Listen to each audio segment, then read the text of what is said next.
creo que es muy... nosotros los seres humanos tendemos a acostumbrarnos a las cosas. Así que quizá no le ha pasado a usted, pero en el común de las personas santiagueras, es muy probable que mirar el monumento sea algo como parte de ya la vida cotidiana, ¿no?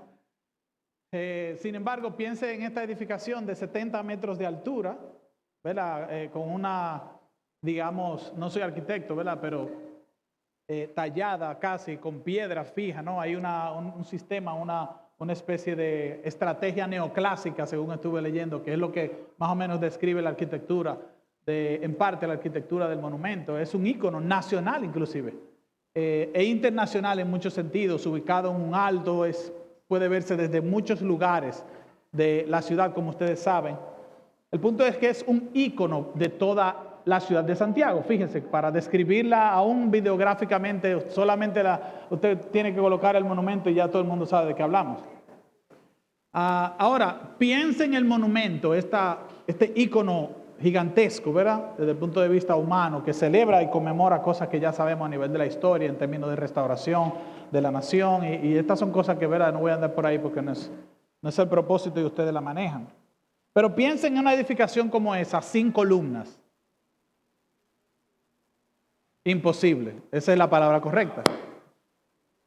Lo bueno del monumento es que tiene columnas, ¿verdad? Es muy evidente. Hay 24 columnas, creo que son 30 metros de altura, 1 de ancho, según estuve leyendo. O sea, es una construcción impresionante, la verdad. De manera con la que nosotros los santiagueros, me estoy incluyendo, gozamos. Bueno, el texto que vamos a leer a continuación, que el pastor de hecho lo introdujo mientras empezábamos el retiro, es un pasaje en el que el apóstol Pablo habla de una columna extremadamente fundamental para la edificación de la iglesia. Aquí cuando hable de la iglesia me voy a referir esencialmente a la iglesia local, lo que somos nosotros. De manera que en la medida en que vayamos por este pasaje, pensemos en Pablo mostrándonos una columna como esa que está ahí, de la iglesia de Cristo. Esa columna es definida como unidad. Y este es el tema que los pastores, los líderes me han pedido que comparta con ustedes. Cuando usted lee todo el capítulo de Efesios, capítulo 4, valga la repetición, y voy a pedir que por favor si puede me acompañe a ese pasaje, usted se va a dar cuenta con mucha facilidad que el tema central es la unidad. No es la única vez que Pablo habla de la unidad en Efesios. De hecho, es un tema principal al cual él recurre desde el capítulo 1 y hasta el final. Pero en esta sección Pablo invierte un poquito más de tiempo y explica algunas cosas, de las cuales yo solamente voy a tocar 3, pero el pasaje es hasta el versículo 6, verso 1 al 6 del capítulo 4 de Efesios. Y si usted lo tiene, puede acompañarme. Yo estoy leyendo en la versión Nueva Biblia de las Américas y el texto dice de esta forma: yo pues, prisionero del Señor, les ruego que ustedes vivan de una manera digna de la vocación con que han sido llamados. Que vivan con toda humildad y mansedumbre, con paciencia, soportándose unos a otros en amor, esforzándose por preservar la unidad del Espíritu en el vínculo de la paz. Verso 4. Hay un solo cuerpo y un solo espíritu, así como también ustedes fueron llamados en una misma esperanza de su vocación. Un solo Señor, una sola fe, un solo bautismo, un solo Dios y Padre de todos, que está sobre todos, por todos y en todos. Fin del pasaje que me voy a enfocar.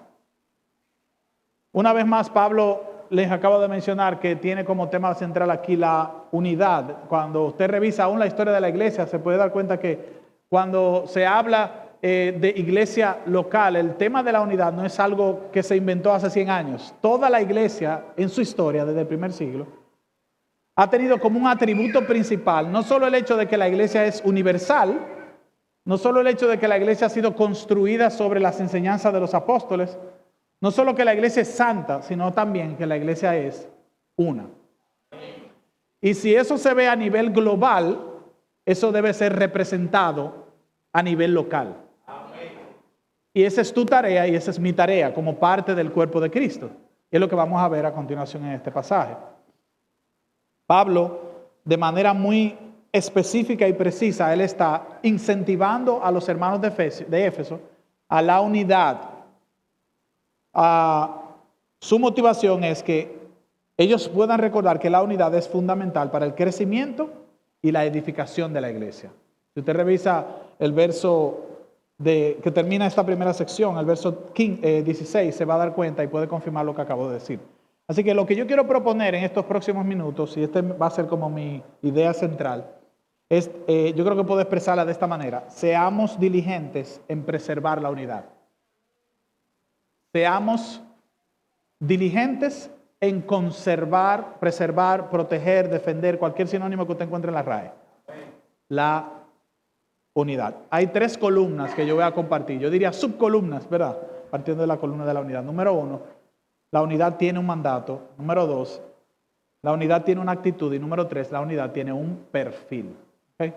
Permítame viajar por el primer elemento. La unidad tiene un mandato. Fíjense que el verso 1 dice, yo, ese es Pablo, ¿verdad? Pues prisionero del Señor. Es bueno recordar, Pablo estaba preso, físicamente preso. Y de ahí él escribió, la mayoría está de acuerdo, por lo menos 4 cartas. Esta es una de ellas. Por lo menos en este tiempo de aprisionamiento. Pero él no se consideraba, usted decía ahorita, como un prisionero del emperador. Él decía, yo soy un prisionero del Señor. Amén. O sea, yo estoy aquí por causa de Cristo.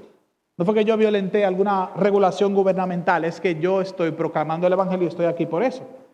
Ahora, ¿qué hace Pablo? Él dice, yo les ruego, oiga bien, que ustedes vivan de una manera digna de la vocación con que han sido llamados.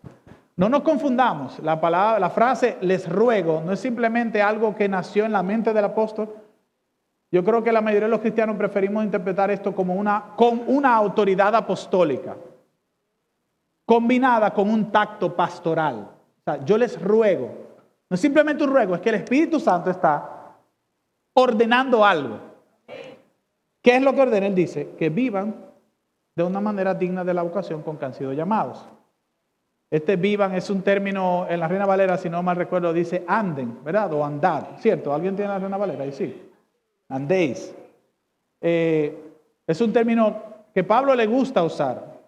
Y no significa otra cosa que abracen un estilo cotidiano de vida. Amén. Y él entonces pone su apellido. En este caso él dice, vivan, anden, absorban, agreguen a sus vidas esa forma cotidiana de vivir. En este caso él dice que tiene que ser una forma coherente. La frase que Pablo tiene es con la vocación con la que han sido llamados. ¿Esa vocación qué es? Bueno, es simplemente el efecto del evangelio en la vida y el corazón de cada creyente. Nosotros hemos sido llamados y ese llamado ha sido eficaz. ¿Se acuerdan de Mateo? En los evangelios la Biblia dice que Jesús pasó y le dijo, sígueme. ¿Y qué pasó? ¿Qué sucedió con él? Se paró de inmediato y le siguió. O sea que hubo un llamado de parte de Jesús, pero ese llamado causó un efecto milagroso inmediato en el alma de Mateo. Lo que tú y yo conocemos como la regeneración. El Espíritu de Dios agarró la proclamación de la palabra de Jesús, se metió en el alma de Mateo, transformó el corazón y lo hizo un hombre nuevo. Así que él se para siendo un hombre nuevo.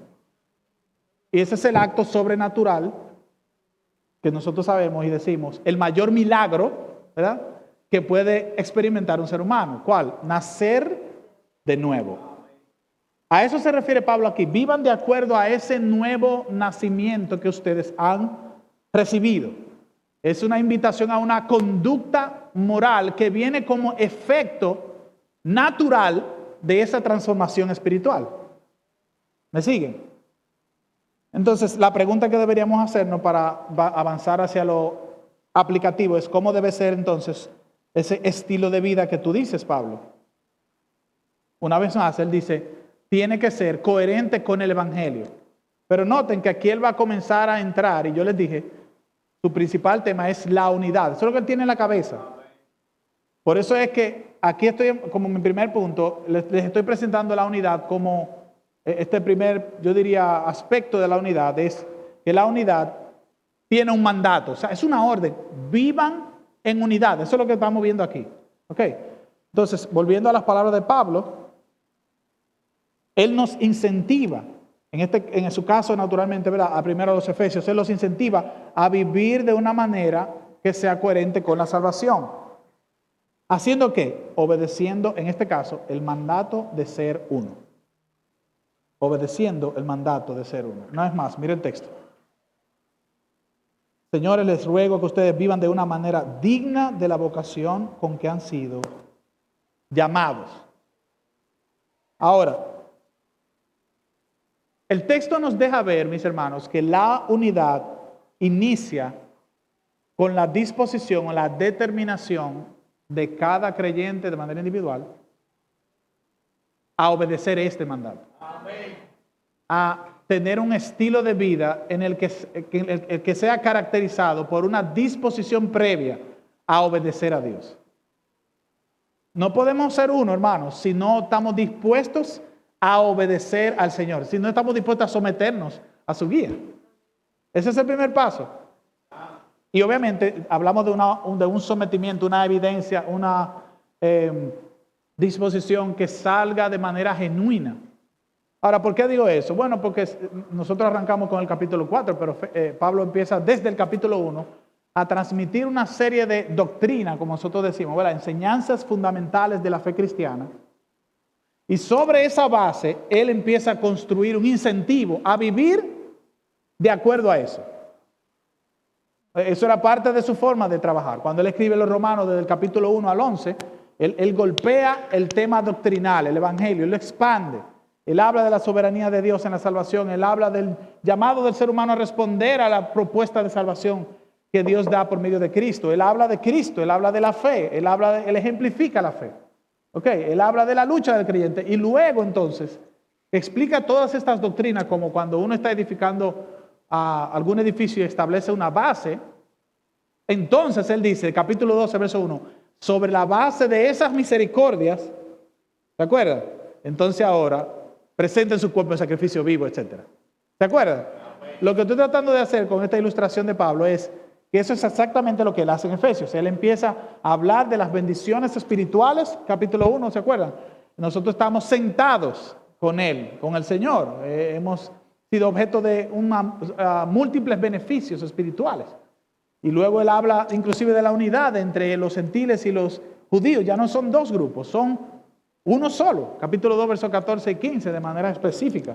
En el 13 él se expande y aún finaliza adorando al Señor por toda la obra redentora que él ha estado explicando. Y aquí en el capítulo 4 entonces él comienza una última sección de conducta moral, como nosotros decimos. Esto es importante, hermano, es importante porque este pasaje no se trata de legalismo, no es una invitación a simplemente cumplir reglas. Hablábamos en el grupo aquí, es un incentivo, y esa era la misma idea allí.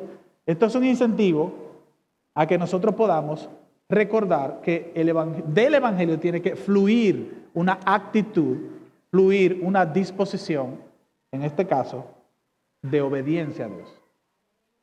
Entonces, una vez más, la unidad inicia con la disposición de vivir una vida conforme a lo que Dios ha establecido con el Evangelio. Bueno, todos nosotros esperamos que el presidente de la República se maneje de acuerdo a las regulaciones establecidas, ¿verdad? En múltiples normativas, pero en particular en acuerdo a la Constitución. Todos nosotros esperamos que el CEO de una empresa particular también se comporte de acuerdo a los valores que la empresa modela. Todos nosotros esperamos que tenemos hijos, ¿verdad? Que los profesores sean ejemplares.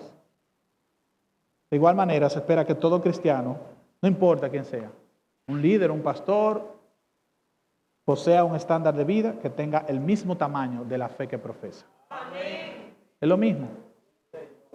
Pero es necesario reflexionar arrancando por el principio. Entonces yo tengo un par de preguntas. ¿Qué tan determinados estamos de honrar el Evangelio sometiéndonos al mandato del Señor de ser uno como iglesia local? Es una pregunta personal. ¿Qué tan determinado yo estoy a responder a ese mandato, a ser uno como iglesia? Y de esa manera ser coherente con el Evangelio. Esta es mi segunda pregunta. ¿Nos encontramos comprometidos con la unidad de la iglesia, con la meta de complacer al Señor? ¿Se fija? Cuando yo me someto al mandato de vivir de acuerdo a la vocación con la que he sido llamado y aplicar la unidad en la iglesia, ¿ok? yo estoy complaciendo al Señor. No se trata de los líderes o los pastores que nos dicen, tenemos que ser uno. Esa es su tarea, recordárnoslo. Pero es Cristo quien nos ha mandado a ser uno. Le voy a dar un texto, Juan capítulo 17, la oración sacerdotal, como le llaman los teólogos. Jesús orando al Padre, estoy leyendo en la NTV, él dice, no te pido solo por estos discípulos, sino también por todos los que creerán en mí, por el mensaje de ellos. Oiga esto, te pido que todos sean uno. ¿Se fija? Es Jesús que lo tiene en mente. Así como tú y yo somos uno, es decir, que tú estás en mí, Padre, y yo estoy en ti, y que ellos estén en nosotros para que el mundo crea que tú me enviaste. Hay mucho que se puede hablar aquí, ¿verdad? De eso. Les he dado la gloria que tú me diste para que sean uno, repite. Como tú y yo, Jesús y el Padre, somos uno. Yo estoy en ellos y tú estás en mí, que gocen de una unidad tan perfecta que el mundo sepa que tú me enviaste y que los amas tanto como me amas a mí. Es claro, está en la mente de Jesús, está en el corazón de Jesús. Y Él intercede por los discípulos en ese momento y por ti y por mí. Es lo que dice el texto. Así que para Él eso es importante. La unidad entre el Padre, el Hijo y el Espíritu es entonces el modelo que deberíamos imitar. Y de hecho ese es un adelanto de mi tercer punto. En resumen, déjeme hacerlo en forma exhortativa. Determinemos obedecer a Dios en la disposición de ser uno como iglesia local. Hey, es sencillo. La pregunta es, ¿cómo yo hago eso? Es una pregunta legítima. Lo bueno es que Pablo no nos deja sin respuesta. Eso es exactamente lo que él va a responder en el versículo 2. El texto dice, que vivan con toda humildad y mansedumbre, con paciencia. Y aquí, esta es la palabra que no nos gusta mucho a nosotros. Soportándose unos a otros en amor, esforzándose por preservar la unidad del Espíritu en el vínculo de la paz. Hermano, es que no es fácil. ¿Qué tal? Ese hermano no es fácil. Ese hermano, mire, ese hermano me saca a mí. Lo que Pablo nos está mostrando en este verso, mis hermanos, es que es la manera de fomentar y preservar la unidad. Amén.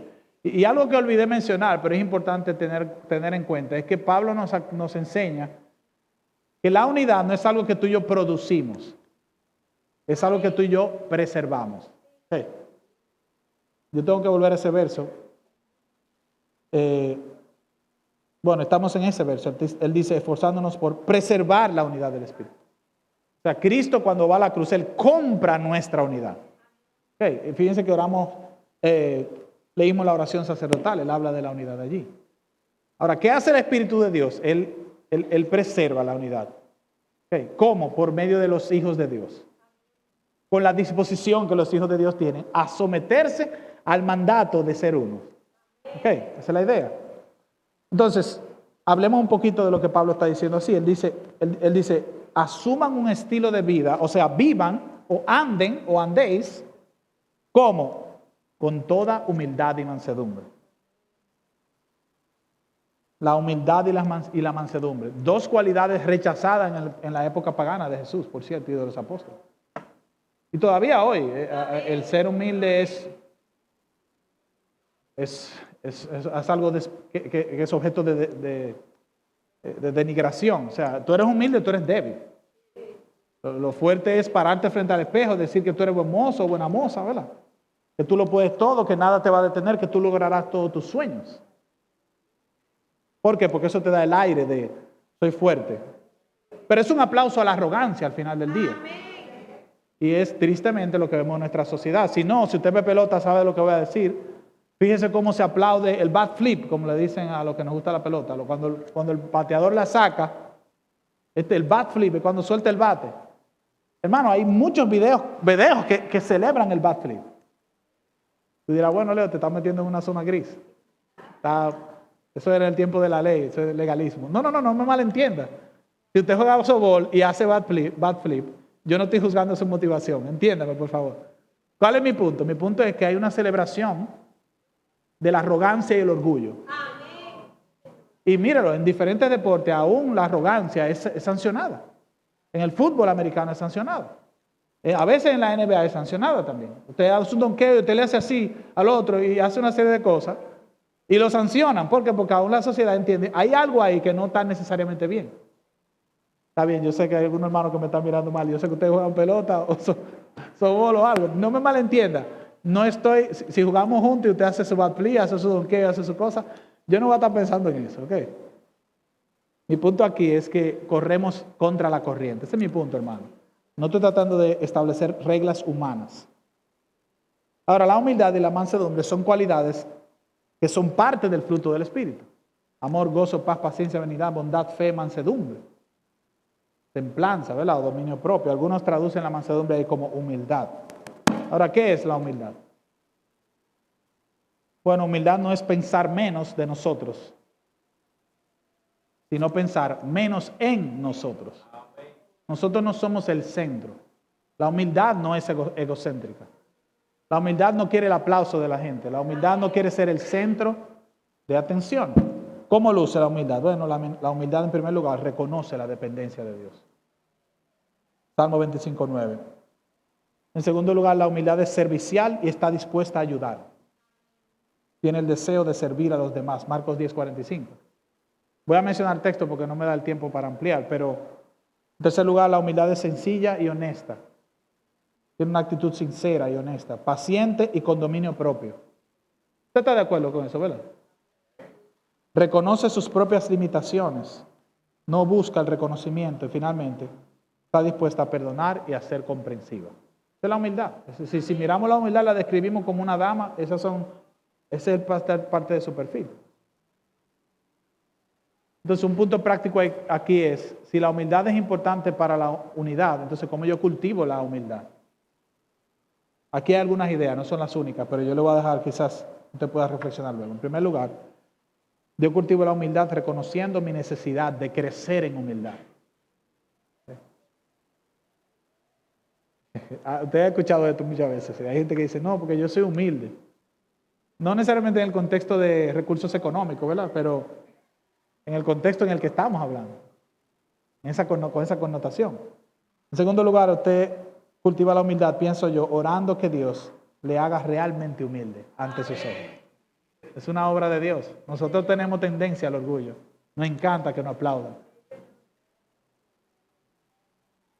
Otra cosa es que yo creo que puede servir es reflexionar o meditar en cómo Dios espera que nosotros pensemos y actuemos. Este es mi consejo, reflexiona sobre tus actitudes y corrige a tiempo. Sígame aquí. Identifica lo que piensas, observa lo que dices, ajusta tu forma orgullosa de ver la vida, hablar o pensar, filtra todo por la palabra de Dios y adquiere una mente bíblica. Eso es mucho, yo sé, pero voy a poner una ilustración porque el tiempo no me da para entrar en detalles. A mí me ha pasado, y quizá a alguno de ustedes le ha pasado, usted está conversando, jugando dominó, tirando carne, como decimos, ¿verdad?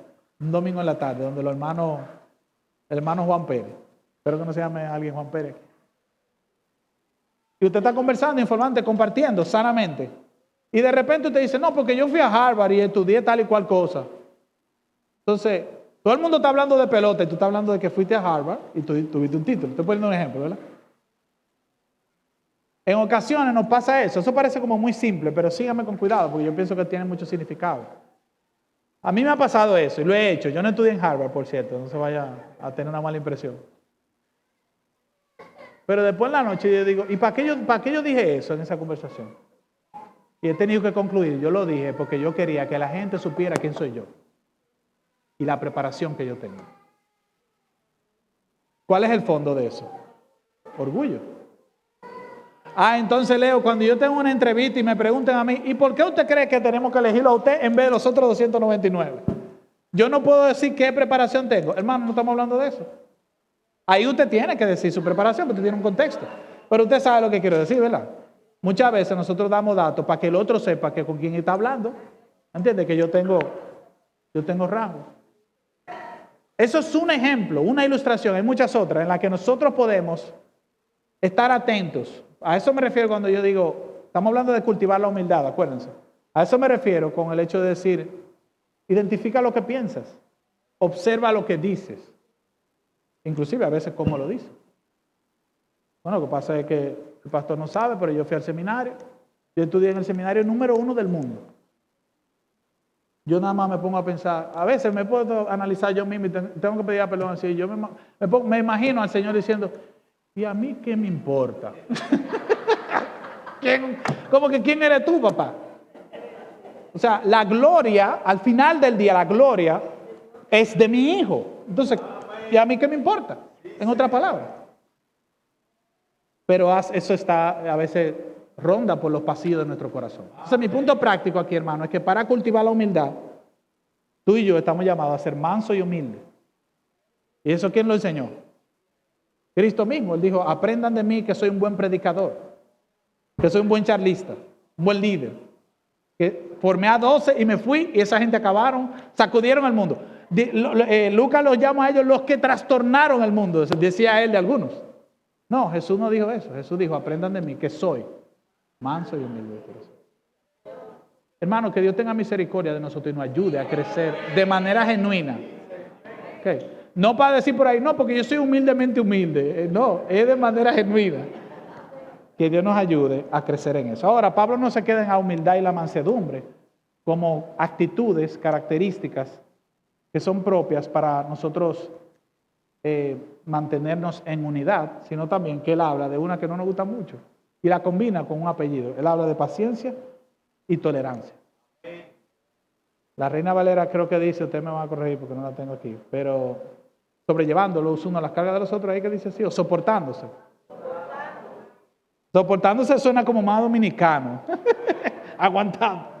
Es aguantar, eso es otra cosa, hermano. O sea que esta palabra paciencia en su lenguaje original, la idea es que esta persona tiene un alma larga. Una alma larga. O sea, como que le caben muchas cosas. Eso es el paciente. Una gente con una alma larga. Alma de alma, no arma. No eso, sino alma, de almático. Ahora, cuando Pablo lo combina con la idea de soportarse o tolerancia, la idea aquí es, óigame hermano, esto es extremadamente importante lo que voy a decir a continuación, sobre la unidad. Extremadamente importante. Yo no puedo enfatizarlo más. Esta persona que es paciente y tolerante tiene, lo voy a leer literalmente, una perspectiva a largo plazo, sígame, de un hermano cristiano que él ve como un trabajo en progreso. Recordando a su vez que nuestro Señor ha sido muy paciente con nosotros. Vamos a poner un ejemplo de eso. O sea, yo soy paciente y tolerante, de acuerdo a ese pasaje, cuando yo veo a este hermano, ya me acordé de un ejemplo, déjame ponerle este ejemplo. Hay un hermano, ustedes saben que estamos trabajando con una plantación, hay un hermano que se ha unido a nosotros, una pareja que apreciamos mucho. Y el otro día nos reunimos algunos matrimonios como para comer, ustedes saben, para hablar. Ustedes saben que el dominicano, cuando es creyente, come y habla mucho. Entonces, estábamos en una casa y hablando, y él empezó a hablar como muy naturalmente y se le salieron unas cuantas palabras inapropiadas, usted sabe. Y después yo estaba solo riéndome por eso. Y le decía a alguien, oye, yo me morí de la risa cuando yo vi a este hombre diciendo malas palabras. Y este hermano me mira, ¿cómo? ¿Cómo que tú te reíste cuando le estaba diciendo palabras feas? Yo decía, sí, yo me reí. ¿Tú sabes por qué yo me reí? Porque yo me di cuenta que él estaba siendo honesto, sincero. Yo no estaba aplaudiendo su mala palabra, pero me di cuenta que él está expresando dónde él realmente está. Porque la tendencia es que usted se pone una careta y dice, no, porque aquellos, santidad hasta el cocote, dicen por ahí. Cuando a veces el alma está llena de amargura y odio, y envidia y celo y otra cosa. Entonces, yo sé dónde está ese hermano. Y ya yo sé que en mi discipulado, ya yo sé para dónde coger y para dónde ayudarlo. ¿Usted me entiende? Entonces, yo soy paciente con él. Cuando yo, en el medio de todo el mundo hablando y él suelta una mala palabra y dice, espérense, párense ahí. Hermano, usted no puede decir esa palabra. ¿Okay? Por amor a Dios, hermano. Hace 2 meses que él vino a la fe. Vamos a llevarlo a 10 millas. Además, no acaba de decir que la Trinidad son 4 dioses. Eso no es una doctrina de primer nivel.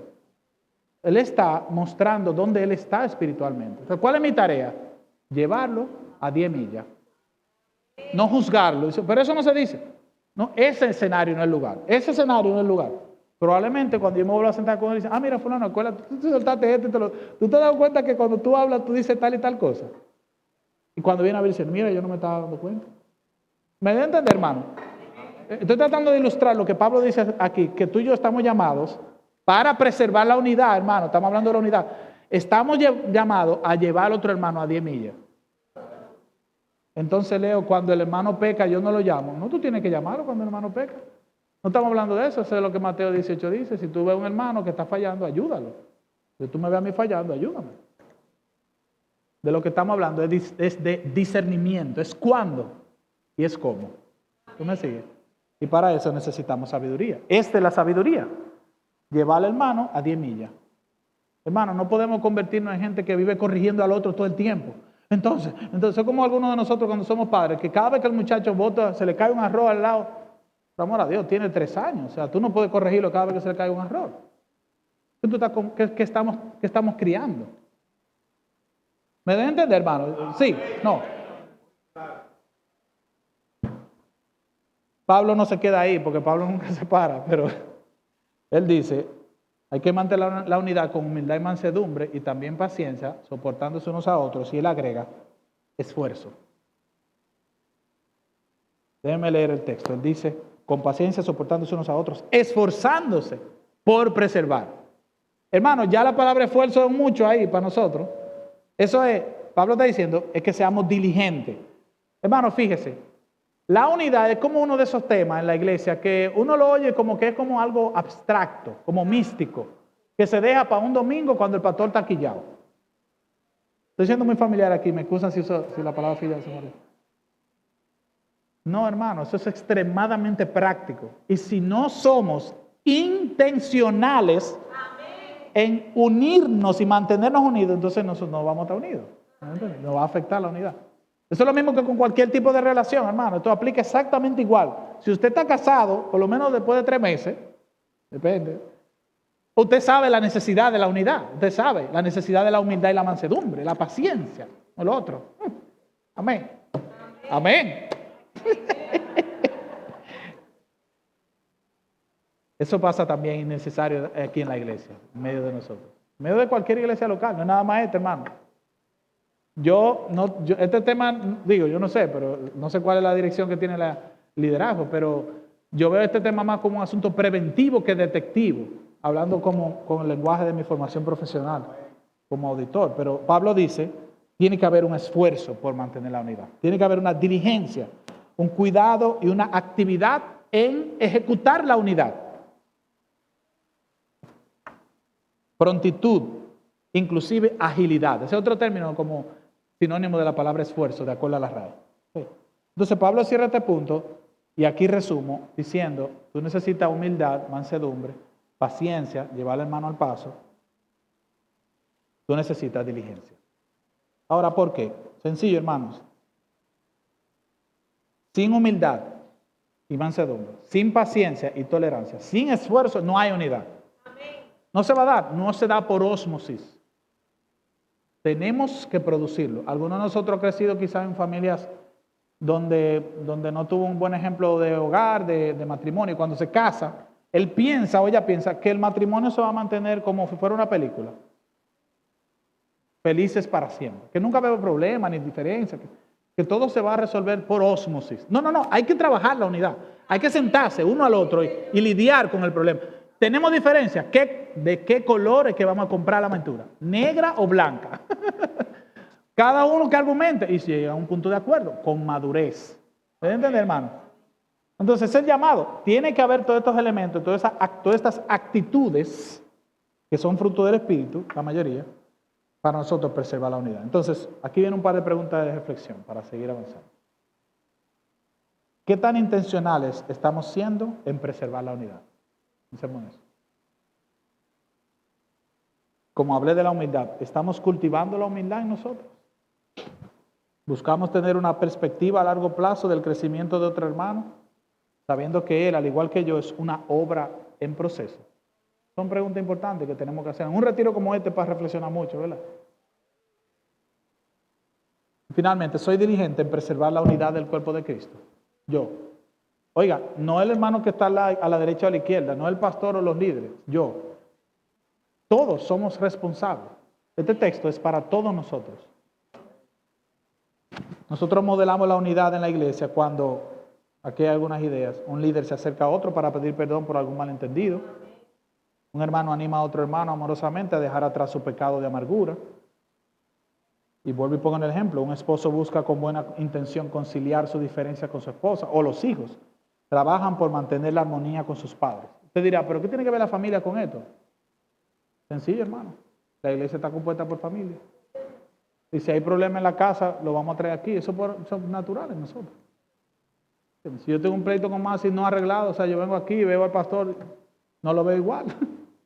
porque yo estoy airado. ¿Me debe entender? Son algunas ideas. Entonces, lo que hemos visto hasta ahora, hermanos, es que la unidad eso es un tema relevante y que somos llamados a, de una manera seria, preservar esa unidad. Acuérdense, no es una unidad que los líderes y los pastores quieren, es una unidad que Cristo demanda.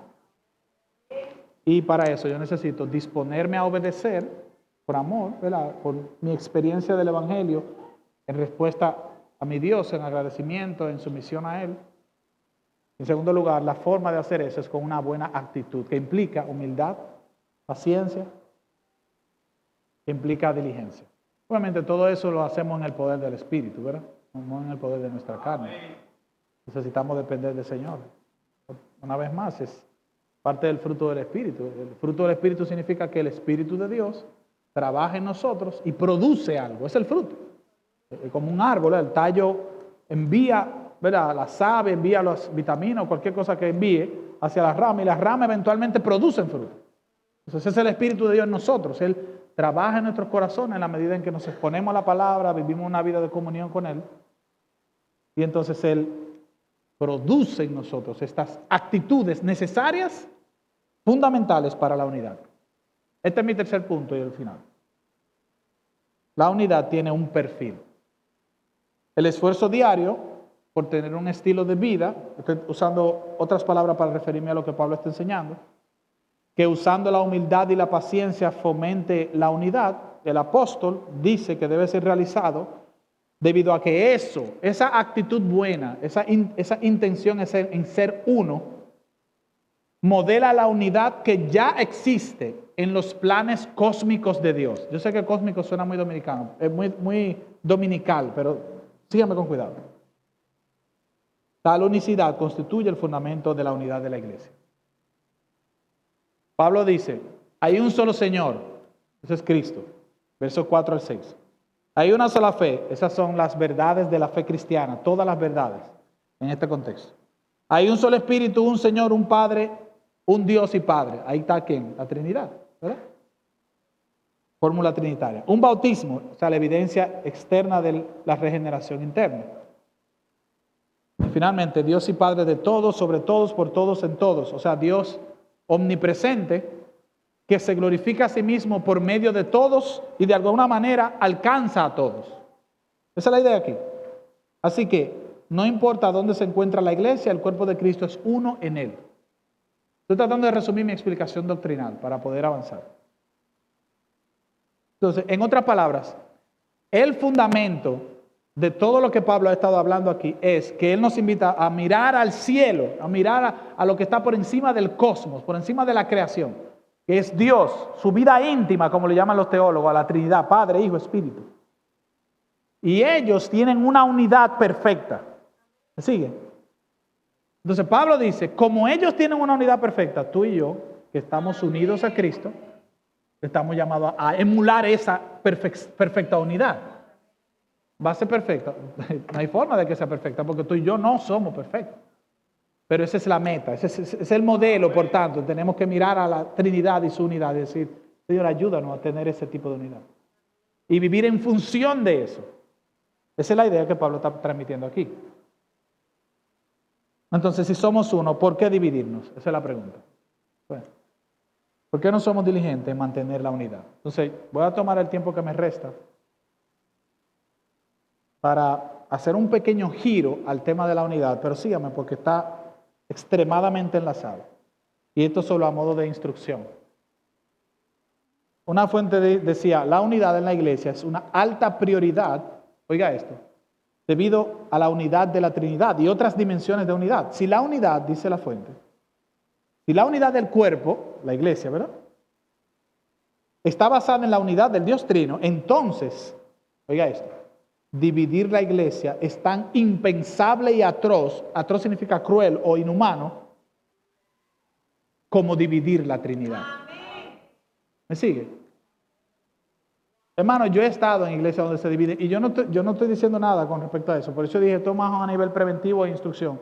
Y yo pienso que una reflexión honesta de la unidad tiene que girar la moneda. Porque la otra cara de la moneda es la división. Si no estamos unidos, ¿qué estamos? Ahora, a modo práctico, para que no nos asustemos y aclaremos, ¿verdad? Estar dividido no significa tener diferente opinión. Ok, síganme con cuidado. Eso no estamos hablando de eso. Y aquí voy a avanzar un poquito. La división, escuche esto que esto es importante para la reflexión. La división implica un alejamiento entre dos personas o grupos o iglesias que de manera intencional, por causa de algún conflicto, se separan. Sí. Y fíjense, la separación nunca empieza física, siempre empieza aquí, en el alma. Lo mismo que pasa en un matrimonio, hermano, o entre dos amigos. Hay una situación que no me pongo de acuerdo, entonces hay un alejamiento y eso se va de manera progresiva aumentando. La división tiene que ver con una actitud o conflicto afectivo o emocional entre dos individuos. Sí. Ese conflicto produce resentimiento, inclusive un resentimiento personal, pudiera llegar a la malicia, a la amargura y a las dudas sobre las intenciones del otro. Suele darse cuando las personas involucradas perciben una amenaza a sus necesidades, oiga esto, intereses o preocupaciones.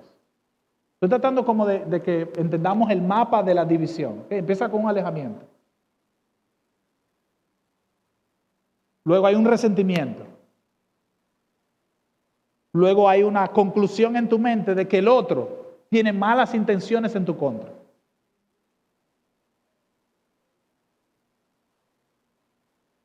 El problema está, y aquí leo una fuente, en lo que sentimos a nivel de nuestras emociones cuando se generan esos conflictos. La forma como nos alejamos y cómo nos criticamos unos a otros. Usted se fija, hermano, esto tiene aplicación no solo para la iglesia local, tiene aplicación para nuestro matrimonio también. Para nuestros compañeros de trabajo. Eso pasa mucho en el campo corporativo también. Y cualquier otro tipo de relación, a veces de padre a hijo, de hijo a padres. Ahora, no podemos llevar el asunto a otro ángulo. La unidad no se trata de negociar con las verdades fundamentales de la Biblia. No estamos hablando de eso. De hecho, a veces podemos ponernos de acuerdo en que estamos en desacuerdo. O sea, por eso no podemos hacer iglesia juntos. Pero no significa que tenemos que estar matándonos. En español dominicano.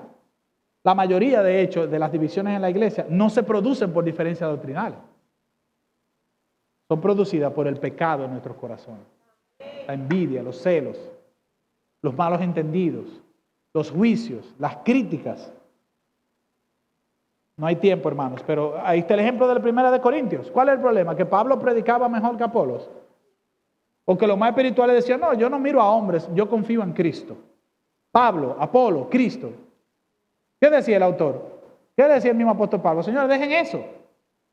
Yo les ruego que dejen de estar dividiéndose. Que ese no es su problema. El problema no está en Pablo y Apolo y que el uno es mejor que otro y que su liderazgo se entiende más. No tiene nada que ver con eso. Tiene que ver con el corazón. ¿Qué está pasando en ustedes? Eso Pablo decía a los corintios. ¿Tú ves?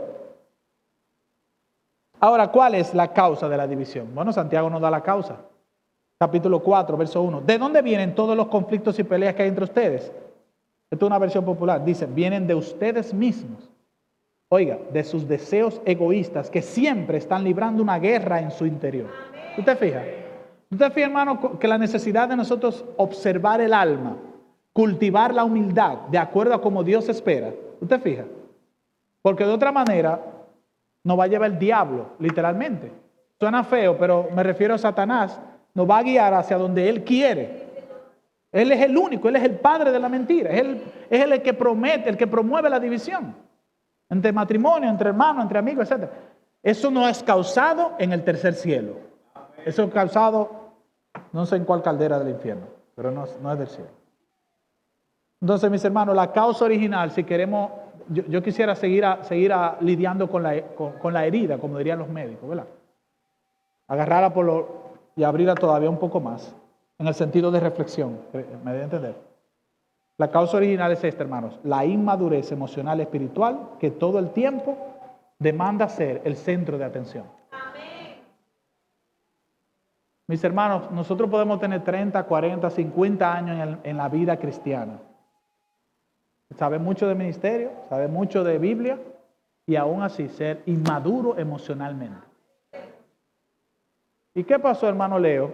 Tengo 2 domingos que no lo veo. No, lo que pasa es que yo fui el domingo. El último domingo que fui, la hermana Maciel no me quiso saludar.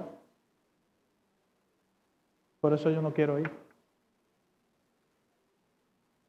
Algunos de ustedes se ríen porque lo han visto, lo hemos vivido. Los que hemos estado en la iglesia muchos años lo hemos vivido. Y algunos de nosotros lo hemos hecho también.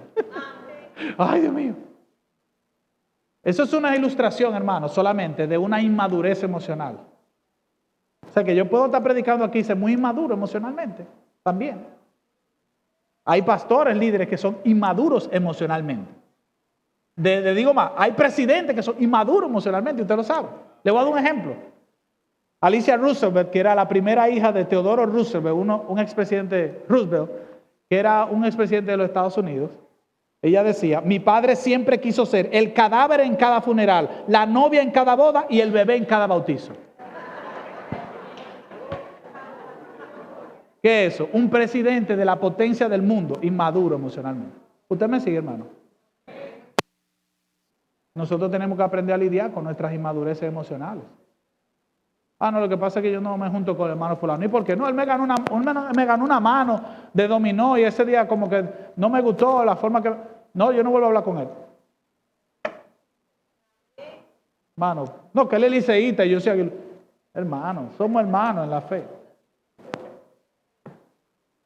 La inmadurez emocional espiritual se contrarresta con cultivar las virtudes de la humildad, la mansedumbre, la paciencia o tolerancia. Amén. Pero tenemos que ser intencionales, hermano, con eso. No se le deja, eso no es por ósmosis. Por eso es que una de las cualidades que más necesitamos pensar, reflexionar y pedirle al Señor que nos ayude es sobre la humildad. Hay otras señales de madurez, pero ¿cuál es? Voy cerrando ya. ¿Cuál es el perfil de un divisor? Y esto para seguir ayudándonos a reflexionar como diferentes ángulos. Y reitero, en una forma preventiva, para que cuidemos nuestro corazón, hermano.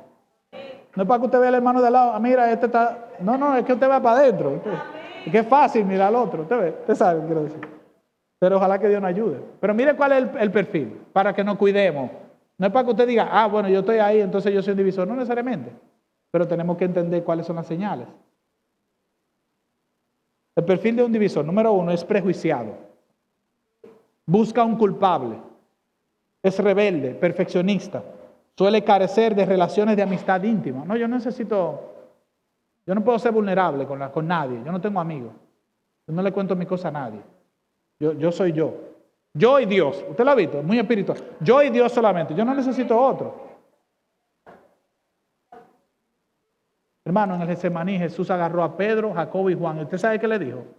¿Se acuerdan? En el Getsemaní le dijo, mi alma está muy triste hasta la muerte.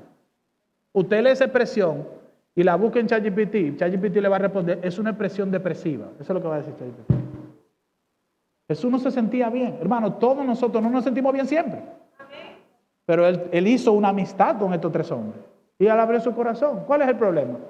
¿Usted sabe por qué no abrimos el corazón a veces? Porque tenemos miedo a que nos traicionen. Porque muchas veces hemos tenido mala experiencia. Entonces, no, ahora yo no confío en nadie. Y si Dios te manda un amigo para que tú confíes en él, ¿por qué tú no le abres el corazón? Bueno, por miedo. Eso se llama inmadurez emocional. Nosotros no podemos vivir la vida caminando. No, ahora yo confío menos en gente y en líderes, pastores y gobierno, cada vez menos. Bueno, hermano, usted mejor múdese a un desierto y viva solo. Nosotros somos gentes relacionales. Dios nos hizo para relacionarnos. Y en las relaciones hay emociones, por amor a Dios. Usted abre su corazón y dice, fulano, yo no me siento bien, estoy cansado, me siento ansioso. Tengo miedo del futuro. Lo que sea. Ahorita hablábamos, ¿verdad, hermana Cruz? Allí hablábamos de la necesidad de congregarnos. ¿Por qué? Para exhortarnos al amor y a las buenas obras, para motivarnos, ayudarnos. Es que usted se siente herido. Bueno, agárrate, tira tu brazo aquí, ven, yo te voy a ayudar, aunque sea hasta la próxima esquina. Usted ve, hermano. Hay mucho aquí, ¿verdad? Pero ya tengo que ir cerrando. Algunos pasos para destruir el espíritu de crítica en nosotros. Esto es a modo práctico, yo pienso. 1, acepte al otro como Cristo lo aceptó a usted. A mí me costó entender eso cuando yo me casé con la joven, la santiaguera, que yo dije, no, pero esta mujer. No, y tuve que aprender, yo tengo que aprender a aceptar como ella es, no como yo quiero que ella sea. Evite dictarles a otros lo que deben hacer para que Dios trabaje con ellos y los dirija. Hermano, entienda mis consejos en el contexto en el que estamos hablando, no los saque de ahí, por favor, porque va a sonar raro. Pero entonces ahora yo no le puedo decir nada a nadie. No estamos diciendo eso. En este contexto de la unidad, de la humildad, de la mansedumbre, de llevar al otro a 10 millas, etc. Todo lo que estamos hablando. 3, evite ser el Espíritu Santo de los demás. Usted y yo no estamos en la cuarta silla de la Trinidad, hermano. Usted y yo somos siervos de Cristo. ¿Usted ve? Eso es lo que somos. El Dios es el labrador. Usted siembra la semilla y usted se va. Y se acuesta a dormir. Y Dios hace con esa semilla lo que a él, me va a sonar muy dominicano, pero le da la gana. ¿Usted ve? Esa es mi tarea y la suya. Sembrar, usted se va y ora y duerme. Eso es lo que dice, ¿se acuerdan la parábola? Él sembró, se fue, se acostó y no se dio cuenta, pero la semilla está dando fruto. La siguiente. Recuerde que no merecemos estar donde estamos ni ser lo que somos. Eso es muy importante, la gracia. Y saber que estamos donde estamos porque Dios ha querido que estemos donde estemos. Entonces, el llamado en este sermón, hermanos, es que seamos diligentes en conservar la unidad. Eso lo hacemos, 1, determinando obedecer el mandato del Señor de resguardar la unidad. 2, cultivando y modelando la unidad con las virtudes cristianas, humildad, mansedumbre, paciencia. Finalmente, siendo incentivados a conservarnos siendo uno al ver el fundamento que es la unidad de la Trinidad y de la fe cristiana como Dios la diseñó. Hermano, usted puede imaginar una iglesia unida. Nadie nos para si estuviéramos unidos. Usted agarra un caballo, esto ustedes seguro no han escuchado, usted un caballo con capacidad de carga y bien entrenado y las condiciones de terreno y demás apropiadas, y él puede cargarle por lo menos un caballo de alrededor de 1000 libras. Él puede moverle una carga de 2500 libras. Si usted agarra 2 caballos y los junta, uno puede pensar, por lo menos, usted duplica la capacidad de mover una carga. Y es cierto, puede llegar a mover 5000 libras. Pero no solo 5000 libras, ellos dos juntos pueden llegar a mover todavía un 30% por encima de esas 5000 libras. O sea que 2 caballos pueden mover 6500 libras juntos. Uno solo puede mover solo 2500 libras. Esto quizás no parece mucha cosa, pero el punto mío, hermano, es que cuando usted se une, usted puede lograr más cosas. Y el gran propósito de la unidad, de acuerdo a este capítulo, es el crecimiento y la edificación de la iglesia. Así cierra Pablo en el verso 17. Así que yo pregunto, ¿andarán 2 juntos si no estuvieran de acuerdo? Seamos diligentes en conservar la unidad como el Señor espera. Que Dios nos ayude y que Dios tenga misericordia de nosotros. Señor, gracias por este tiempo. Ayúdanos a conservar la humildad como tú esperas. Danos la gracia que necesitamos para glorificarte. Gracias por esta iglesia. Bendíceles de manera extraordinaria. Una vez más, en el nombre de